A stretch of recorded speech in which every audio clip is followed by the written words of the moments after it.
Hyvää huomenta. Multa on kyselty paljon, että voisinko mä tehdä sellaisen mitä syön päivässä videon, niin tässä olisi nyt sellaista tulossa. Toivottavasti tykkäätte tästä videosta ja näette, että mitä mä oikein syön päivässä.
Yes, ja tosiaan, koska mun ruokavalioon ei kuulu punainen liha, niin on tosi tärkeää syödä B12-vitamiinia ravintolisänä, koska sitä ei saa mistään kasvikunnan tuotteista, niin mä käytän Biomedin B12-vitamiinia nestemäistä.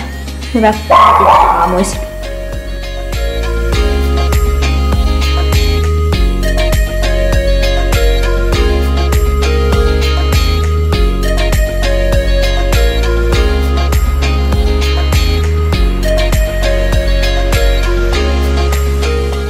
Mä tulin just salilta ja nyt olisi tarkoitus sit syödä lounasta.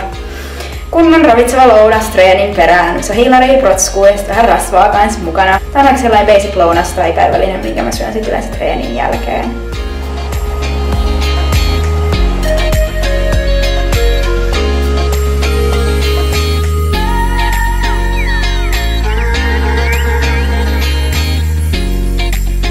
Se, että yleensä kun mä tuun treenaamasta, niin mulla on niin hirveä nälkä, että siinä ruoanvalmistuksessa ei saa mennä kauheasti aikaa, joten mulla on kärsivällisyyttä noit parsakaalit keittää, mutta siihen siis jääkää, että mitään riisiä tai ei. Et yleensä kun mä tuun treenaamasta, niin se on silleen niinku 10 minuuttia maksi ja se pitää olla lautasella se ruoka. Eli mä laitan sinne yleensä parsakaalia, hapankaalia, tai riisikakkuja, niin siitä tulee hiilaria sitten.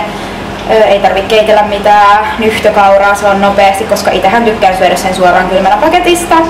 Ja sit porkkanoit, kurkkuu ja avokadoa, niin se on sellainen perussetti.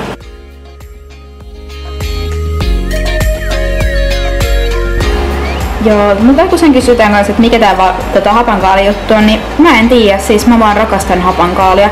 Vähän niin kuin joku tykkää jäätelöstä, niin mä tykkään hapankaalista. Etenkin tää valkosipulihapankaali on niinku erityisen hyvää, niin sitä menee joka päivä kyllä ihan reilusti. Hapankaalihan on tosi hyväksi suolistolle, että se on maitohappokäymisellä valmistettu, jolloin siinä on paljon maitohappobakteereja, jotka pitää sen suoliston bakteerikannan hyvänä. Eli varmaan senkin takia siitä tykkään. Noin, gourmet-ateria on valmis.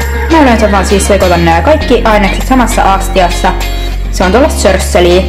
Mulla on siis sieltä nyt taitaa olla 4 porkkanaa, pieni pala kurkkuu, puolikas parsakaali, sitten hapankaalia jonkun verran, vähän nyhtökauraa ja sitten puolikas avokado ja 3 tuollaista isoa linssikakkua. Koska mulla jäi vielä vähän nälkä, niin mä tein linssikakun, missä on avokadoa, hapankaalia, nyhtökauraa ja kurkkua vielä päällä.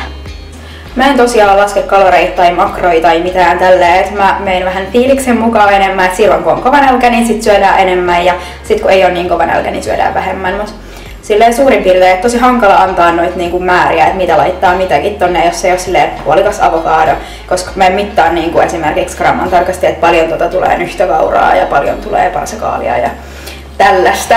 Tästä päivästä tulikin aika tylsä, koska mulla on päivällisellä tismalleen samanlainen ruoka kuin lounaalla. Että tää ei sitten varmaan enempää esittelyä kaipaa. Joo, ei mennyt tää päivä ihan niinku siellä kuuluisessa Strömsössä. tulin töistä vasta 9:30 aikaa illalla.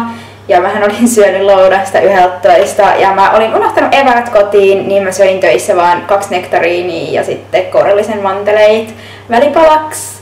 Niin ei voi sanoa, että meni ihan putkeen tää päivä syömisten osalta. Normaalisti mä panostan siihen, että mä söisin 3-4 tunnin välein, koska mä oon just sellainen, että energiatasot, kun verensokeri lähtee laskuun, niin musta tulee erittäin kärttyinen ja inhottava ihminen. Ja näin niin kuin äitikin aina rakkaudella sanoo, että joo, rakas, muista syödä, koska susta tulee ärsyttävä. Et se on tärkeää muistaa, kun urheilee paljon, että saa riittävästi ravintoa keholle. Et ei tapahdu mitään puutostiloja, aliravitsemustilaa, säästöliekkiä, koska ei siinä urheilussa voi kehittyä, jos ei sun niinku keholla ole polttoainetta. Ja muutenkin palautuminen, kaikki jaksaminen ylipäätään, niin se vaatii sitä energiaa. Et niin kuin mä sanoin, mä en laske kaloreita tai makroja, mikä olisi toisaalta ihan niinku hyvä sitä ajatellen, että tietäisi, että saisi tarpeeksi energiaa. Kun syön pelkkää kasvisruokaa, niin se on yleensä vähän, se on yleensä vähän vajaampaa. Ei ole yleensä niin energiatiheitä kuin sitten sekaruoka. Niin voisi ehkä alkaa, tai ottaa vaikka jonkun viikon, että katsoisi, että paljon tulee oikeasti vedettyä päivän aikana kaloreita sisään, niin osaisi sitten suhteuttaa, että paljon oikein tarvitsisi syödä, koska mäkin syön tosi paljon, mutta en tiedä, onko se riittävästi, koska en tosiaan ole ikin laskenut niitä kaloreita. Sellainen oli meitsin ruokapäiväkirja tänään. Ei mennyt putkeen, mutta ei aina tarviikaan mennä. Arjessa normaalisti panostan 3-4 tunnin välein. Syön aina jotain ravintorikasta ja aina katsoo, että on protskut, hiilarit ja rasvat siellä. Ja kasviksia paljon. Kasviksia vähintään 0,5 kiloa päivässä. Tuntuu, että se on enemmänkin 0,5 kiloa per ateria kuin että 0,5 kiloa päivässä. Sen verran paljon tulee noita kasviksia syötyä. Eipä tänään muuta sitten. Peukku ylös, jos haluat nähdä näitä videoita jatkossa. Moikka moi!